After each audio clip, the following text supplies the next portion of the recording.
waxa uu dadka wala dhacay bal warkiisii u taabal iyo waxaas u tahay aan ku waramo runtii waa ka xumahay dadka Soomaaliyeed lacagta khasaaray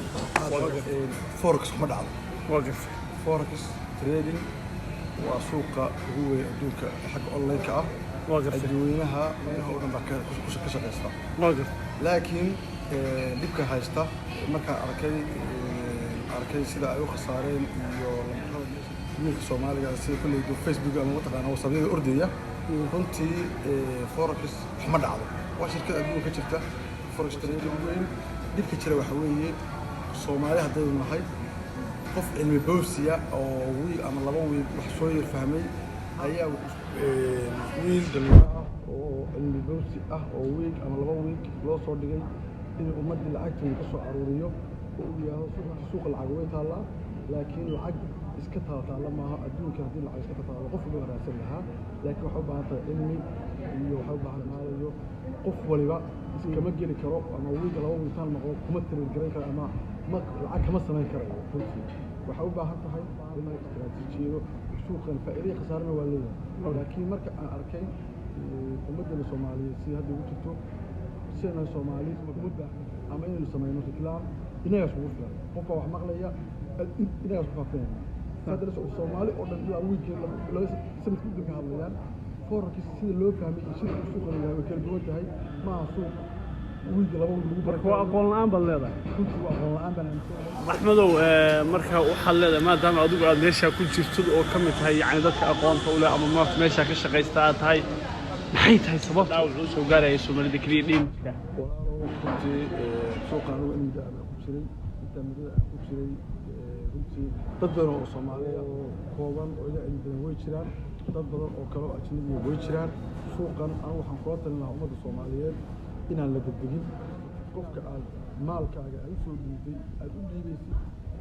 in uu kaaga ciyaaro waxa laga yaabaa wiil ama laba wiil ayuu soo qaatay waxa la soo fahansiiyay ereyada iyo mataqaana qaabka loo isticmaalo iyo qaabka lacagta loo tirageliyo ayaa la fahansiiyay laakiin suuqa xaguu ka yimid xaguu u socdaa si la socono newska wararka dadweynaha in qof la socdo suuqa soo bedelayo hawlahaas oo dhan ayuu u baahan yahay marka Soomaaliyeed marka maxaa kula talinaysaa maadaama ay jiraan dhalinyaro sida aad sheegtay wixii intay soo boobsadeen sida wax loo gato iyo sida loo soo galay sida looga baxo kaliya yaqaan aqoontoodu tahay waxaan kula talinayaa degin qof walba ka fiirso lacagta aad soo dhiibtay xalaasha ah in si yar oo fudud laga qaado in sadaqaad lagu faa'iidi karaa suuqani waxay ku xiran tahay marba lotseska aad marka aad dishid iyo suuq marba u socdo suuqani waa suuq u baahan xataa waxa u diiwanaysid inaad og tahay qofkan wixii cilmi u leeyahay qofkan wixii ma garanaya qofkan muxuu suuqi ka bedeli yani qofku waqti wala isaga ku sameeyay ayna ahayn haddii aad doonaysid lacagtaada in lagu shaqeeyo qofka aad doonaysid inuu kugu shaqeeyo waa inaad baaritaan rasmi aad sameysaa oo aad wax ku sameysaa aad wixii aad u dhiibaysid waxaan inuu ku soo jeedo inuu soo sameeyo historigiisa waa inaad wax badan aan degdegin oo aad Soomaalida filaanaysiinaga in leeyahay qofkan muxuu hore u soo sameeyay in suuqa soo jiitay sideebu uga socdaa suuqa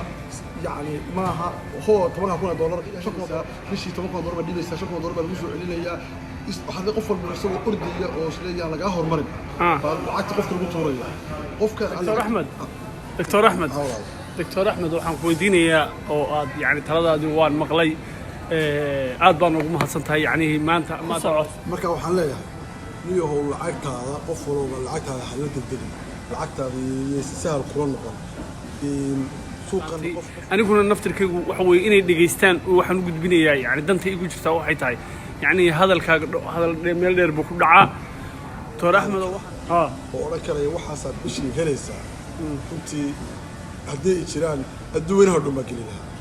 suuqan faa'iido waa leeyahay in ay dadkaas ay waxaan saameynayso in ay ka taxadaraan oo iyaguna isu gudbiyaan adiguna waa ku mahadsan tahay maartay sida maartay dadaalka faraha badan ee Soomaalida aad maanta walaalaha si faa'iido looga sameeyo si khasaar looga carara qofku waa inuu wixii waxa uu galayo ama uu sameynayo cilmigeedii iyo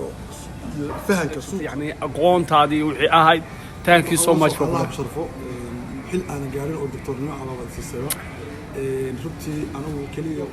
adduunyadu marba heerka u maraya dhaqaalaha iyo soo bedelay waa inuu la socdaa marka waxaan soo gabagabeynaya lacagtina haysta xaddigina baara qofka lacagtina u dhiibay Soomaaliyeed suuqan inta amniyada kusoo jiray in aan uga digo dhibaatooyinka faraha badan ee dhacaya inaysan walaalahay umada sameeyay qofka soo ogow qofka uu yahay waxa inta ku jiray waxa uu ka sameeyay waxaan la ordina oo faa'iidada aad maqlaysaan inta lagu siinayo qof wax la siin kara ma wuxuu haystaan ay ka taxadiraan waxa hataa haddii ay suuqin raadinayaan wadadii saxda ahayd ay u maraan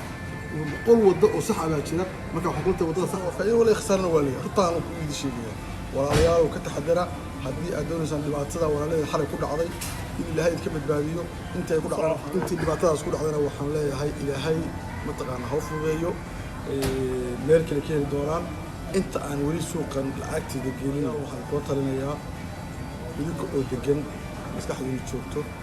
suuqa forex dambi ma laha forex waa suuq u furan adduunyaha oo Soomaali u furan ama shirkad Soomaaliyeed oo kacday ma aha forex waa suuq weyn oo jira suuqa weyn walaalow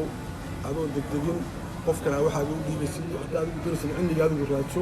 oo wiilka Soomaaliga lacag ka qaaday laba wiil soo bartay wax ka qaaday lacagta ku khamaaraya in adigu ku khamaartid baa ku dhantay labada wiil aad mataqaanaa maalin